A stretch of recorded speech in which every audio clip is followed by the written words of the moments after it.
वर्तमान विधायक का जो कार्यकाल है, यहाँ तक कि आरोप उनके दल के कार्यकर्ता करते हैं कि फ़ोन रिप्लाई भी नहीं होता और फ़ोन दोबारा लगाया भी नहीं। 20 साल में इस क्षेत्र में भारतीय जनता पार्टी ने किसी तरह का काम नहीं किया। इनकी सरकार आई तो ये फर्जी अपना वाहवाही लूटने के लिए इन्होंने अपने सिर में माथे मढ़ लिया कि हमने दिया।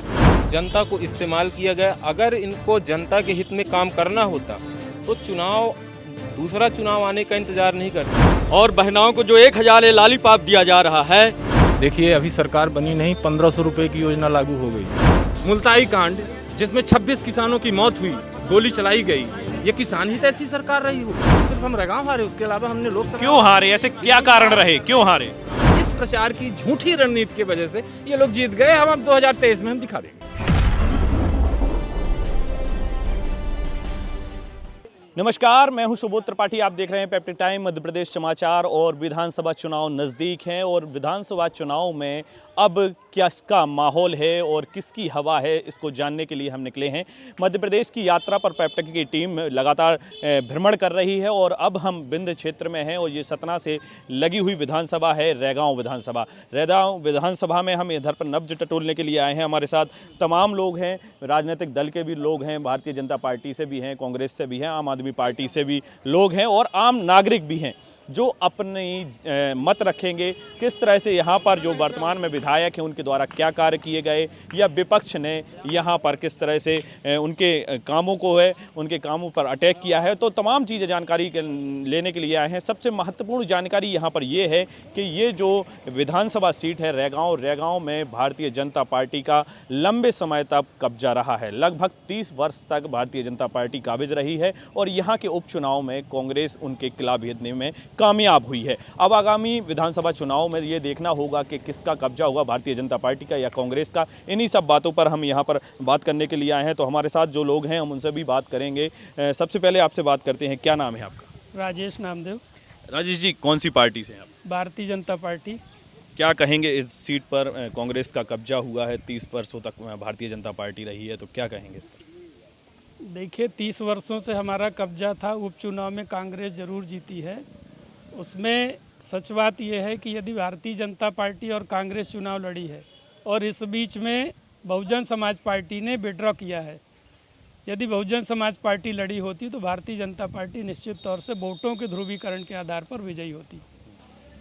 वर्तमान विधायक के कार्यकाल को किस रूप में देखते हैं? कितना विकास कार्य यहाँ पर हुए हैं? वर्तमान विधायक का जो कार्यकाल है वो मैं नहीं, कोई दल नहीं, बल्कि आम आदमी ही कहता है कि उनके दल के जब कार्यकर्ता उनको फ़ोन लगाते हैं तो उनके फ़ोन ही रिसीव नहीं होते। यहाँ तक कि आरोप उनके दल के कार्यकर्ता करते हैं कि फ़ोन रिप्लाई भी नहीं होता और फ़ोन दोबारा लगाया भी नहीं जाता। तो ये सीधा आरोप है उनके दल के ही लोगों का और आम आदमी का। तो बिल्कुल साफ तौर पर भारतीय जनता पार्टी के एक नेता आरोप लगा रहे हैं कि कांग्रेस के जो विधायक हैं उनका फ़ोन नहीं उठता है। इस पर क्या कहेंगे? नहीं, ये गलत आरोप है।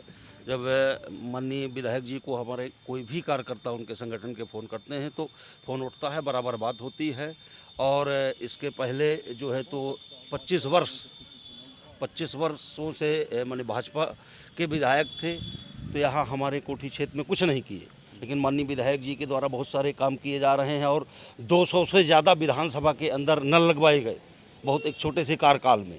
और कॉलेज की मांग पुख्ता से करके और यहाँ महाविद्यालय लाया गया। और कौन से विधायक ने ऐसे कौन प्रमुख कार्य किए हैं यहाँ पर जो इस बार चुनाव में लेकर जाएंगे आप लोग? ये हमारे अब अध्यक्ष जी बताएं।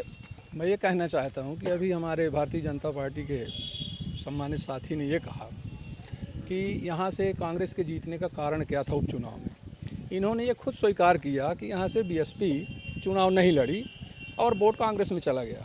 मतलब 20 साल को इनको शासन करने के बाद भी अपने में इनको ये नहीं है कॉन्फिडेंस कि हम जीत सकते हैं। इससे ये जाहिर होता है कि 20 साल में इस क्षेत्र में भारतीय जनता पार्टी ने किसी तरह का काम नहीं किया। इनका केवल ध्रुवीकरण का काम रहता है। आप उपचुनाव के बाद के काम गिनवा देंगे, कौन से काम आप के विधायक ने किए? 2 साल के कार्यकाल में हमारी विधायक ने जितना उससे हो सका, सरकार नहीं थी इसके बावजूद भी उन्होंने जितना काम किया है पिछले 20 साल में भारतीय जनता पार्टी किसी विधायक ने नहीं। मैं अपने साथी मित्र को फर्जी बात को सिद्ध करने के लिए मैं बहुत बहुत धन्यवाद देता हूं और एक एक बिंदुओं का हम जवाब देंगे। तहसील की बात भारतीय जनता पार्टी के नेतृत्व में, शिवराज जी के नेतृत्व में घोषणा हुई थी। 13 तहसीलें बनी, तो कोई कोठी का तहसील भर नहीं है। और 1/1/2019 को इनकी सरकार आई तो ये फर्जी अपना वाहवाही लूटने के लिए इन्होंने अपने सिर में माथे मढ़ लिया कि हमने दिया। शिवराज जी ने तहसील दी थी। और जब यात्रा पर आए थे विधानसभा चुनाव के पहले, कोठी के बस स्टैंड में जब जन समर्थन यात्रा के निकले थे, उसमें इन्होंने तहसील की घोषणा की थी और कैबिनेट में निर्णय हुआ। कैबिनेट में निर्णय होने के बाद 1/1/2019 से कंपाइल होना था, उसका गजट नोटिफिकेशन होना, और वो कोठी की जनता को तहसील मिली। इसके बाद महाविद्यालय की जब बात है, मैं प्रतिपक्ष के लोगों से पूछना चाहता हूँ, मध्य प्रदेश के अंदर 9 महाविद्यालय की घोषणा हुई, 8 में फाइनेंस डिपार्टमेंट से उसका पोस्टें सेंक्शन हो गई, उसका गजट नोटिफिकेशन हो गया और उनके लिए स्वीकृति मिल गई जीएडी से, सामान्य प्रशासन विभाग से। अब 9वें नंबर का कोठी महाविद्यालय यदि अपनी ये पीठ ठोकते हैं और अपने सिर में लेते हैं कि हमारे विधायक ने दिया, तो 9वें नंबर का कॉलेज का ऑर्डर क्यों नहीं हुआ, आप उनसे पूछिए। कॉलेज का ऑर्डर नहीं हुआ, कैबिनेट में डिसीजन हुआ, 9 महाविद्यालय घोषित हुए, जिसमें से 8 ही का ऑर्डर हुआ। 9वां कोठी क्यों नहीं आया? यदि इतने ही महत्वाकांक्षी थे और इतनी विधायक पावरफुल थी, सरकार भारतीय जनता पार्टी की थी, तो 9वां कोठी का महाविद्यालय क्यों आदेश पारित नहीं हुआ? उनका कहना है कि 4 सब स्टेशन भी उनके विधायक ने लाए हैं यहाँ। 100% सफ़ेद हाथी के घोड़े दौड़ाए जा रहे हैं। 4 सब स्टेशन पवैया, शिवराजपुर, कमलेश जी 2 इधर के हैं, कोठी मंडल के, करसरा, मुड़ा, 4 स्टेशन भारतीय जनता पार्टी के अभी की सरकार का प्लान नहीं है। ये पिछले रिज्यूम के, जब सरकार कोई प्लान करती है तो 5 साल पहले प्लान करती है और उसको अमल करने में 5 साल लग जाते हैं। अभी हमने किया, अभी हमने 4 सब स्टेशन घोषित किए। यदि इनके विधायक बताए किसी का कहीं काम चालू हुआ क्या? बताएं किस तरह, कितने जगह काम चालू हुआ? यदि नहीं चालू हुआ तो झूठी वाहवाही लेने से उनकी विधानसभा की सदस्यता नहीं चली जाएगी। लेकिन जनता सच और झूठ अच्छी तरह से जानती है, जनता को पता है। तो बिल्कुल हमारे साथ आम आदमी पार्टी से भी हैं। क्या कहेंगे आप, क्या नाम है आपका? देखिए, इस देश में हो चाहे प्रदेश में हो, आज़ादी के 75 सालों के बाद से सत्ता में कांग्रेस भी रह चुकी है, भारतीय जनता पार्टी भी रह चुकी है, लेकिन अभी तक विकास कुछ भी नहीं हुआ है। बस जनता को इस्तेमाल किया गया। अगर इनको जनता के हित में काम करना होता तो दूसरा चुनाव आने का इंतज़ार नहीं करते। पंजाब में हमारी सरकार बनी, महज 1 सालों में हमने काम करके दिखाया। हम ये नहीं इंतज़ार करते कि जब 5 साल आए दोबारा चुनाव लड़ना हो तब हम करें काम। नहीं, उनका कहना है कि भारतीय जनता पार्टी ने काफ़ी विकास किया है जी, 25 सालों में तमाम चीज़ें की हैं। और कांग्रेस का कहना है कि अभी उन्होंने बोला कि हमने इतने नल लगवाए, उतने नल लगवाए। तो आए दिन आप रहगांव विधानसभा की उठा के देख लीजिए, कहीं इस गांव में पानी की समस्या, कहीं उस गांव में पानी की समस्या। जब उन्होंने विकास किया है तो समस्या क्यों है? तो बिल्कुल विकास की समस्या क्यों है। और भारतीय जनता पार्टी के शिवराज सिंह चौहान भी तमाम घोषणाएं करते हैं, तमाम लाडली बहना योजना भी आई है, तो क्या नहीं मानते हैं कि ये अच्छी योजना है? देखिए, मैं विनय सिंह, जिला कांग्रेस कमेटी ग्रामीण सचिव।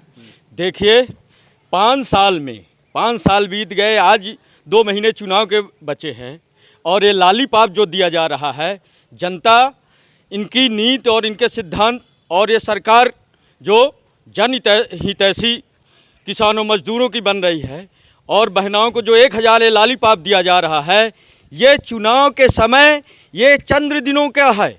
ये लालीपाप बहुत दिन चलने वाला नहीं है। हमारी कमलनाथ सरकार ने जो फार्म भरा करके और ये योजना लॉन्च की है, वो 5 साल तक पूर्ण रूप से चलेगी और कांग्रेस की सरकार बनेगी। और आदरणीय पूर्व मंडला अध्यक्ष जी जो कह रहे हैं कि विधायक जी अभी 25 साल से रहगांव में, 30 साल से विधायक भाजपा के थे।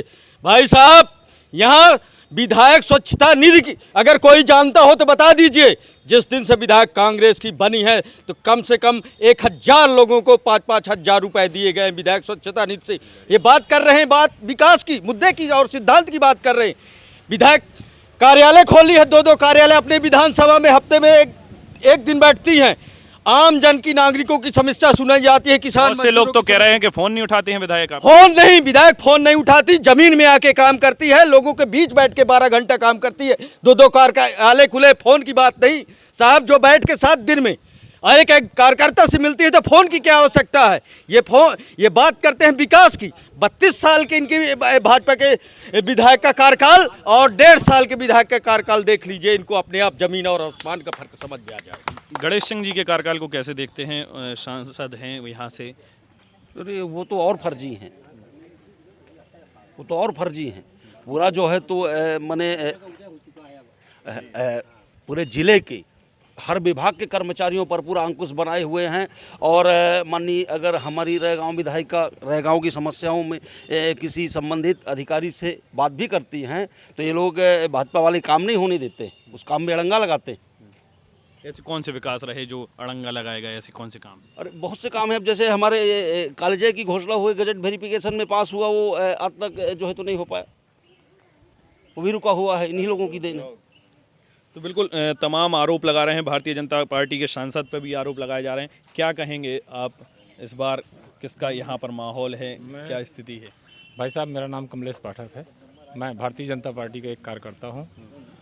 अभी हमारे भाई साहब विनय सिंह जी ने काफ़ी कुछ अच्छी माननीय कमलनाथ जी की बातें कही कि देखिए अभी सरकार बनी नहीं, 1500 रुपये की योजना लागू हो गई। अरे तो भाई साहब, आपने कहा था कि हम सरकार बनने के 10 दिन के अंदर किसानों का पूरा कर्ज माफ़ कर देंगे, क्या आपने माफ़ किया?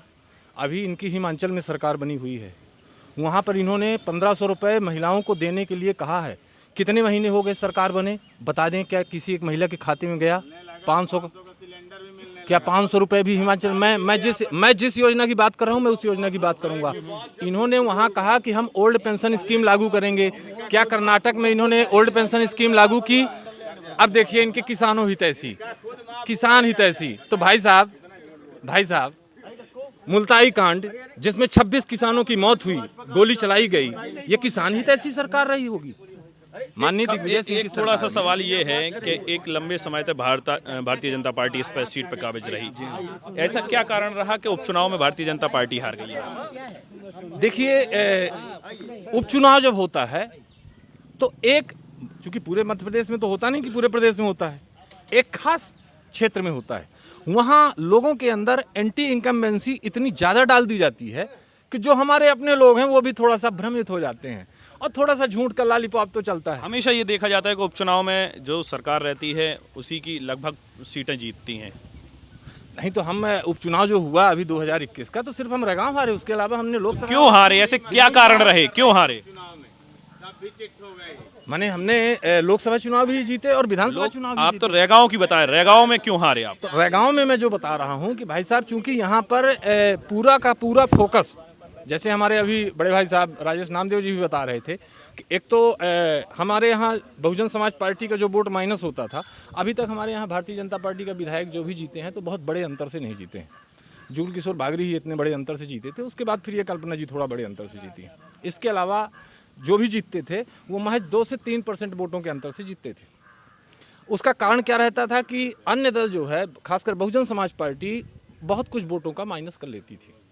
इसमें वो चीज़ नहीं हो पाई और एंटी इनकम्बेंसी के कारण, यानी सत्ता के विरुद्ध जो माहौल बनाया जाता है, वो कांग्रेसियों ने अपनी एकजुटता दिखाते हुए काफ़ी अच्छा माहौल बनाया। इनके प्रचार की रणनीति बेहतर रही। इस प्रचार की झूठी रणनीति की वजह से ये लोग जीत गए। हम अब 2023 में हम दिखा देंगे।